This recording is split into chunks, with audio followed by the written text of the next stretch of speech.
4 Australians are among the 66 new confirmed cases of coronavirus on the quarantined Diamond Princess cruise ship in Japan. The number of infected passengers and crew is 135. All passengers, including 223 Australians, have been quarantined on the ship docked in Yokohama.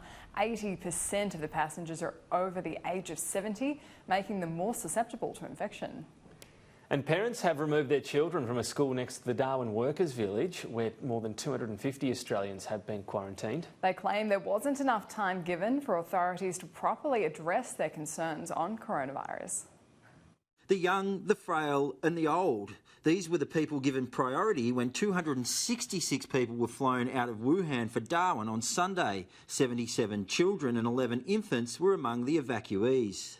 The kids were super excited to be home on Aussie soil, and I heard repeated thank yous for bringing people home. Also on board, several elderly people, one aged in his 90s. After 2 days of chaos in transit, their first night at the Manigama workers' village was one of relative calm. But there was a different vibe at the school next door. Confused. Why is that? Near a school. Shouldn't happen?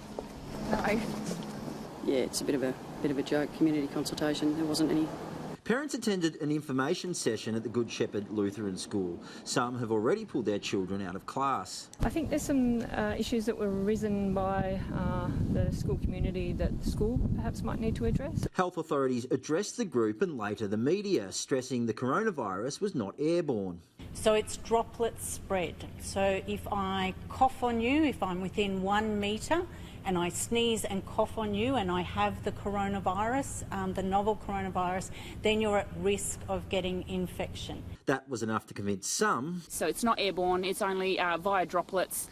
There's a 50-metre buffer zone between the village and our fence, so there's just no concerns for me. But others are still sceptical. From my perspective, there's a lot of international information you can see immediately online, which may put that into some doubt. The evacuees are required to spend 14 days in quarantine. That means they'll be here at the workers' village until February 24, when they'll be allowed to return home. I'm happy for them to be here, and I hope that they get home to their families very soon.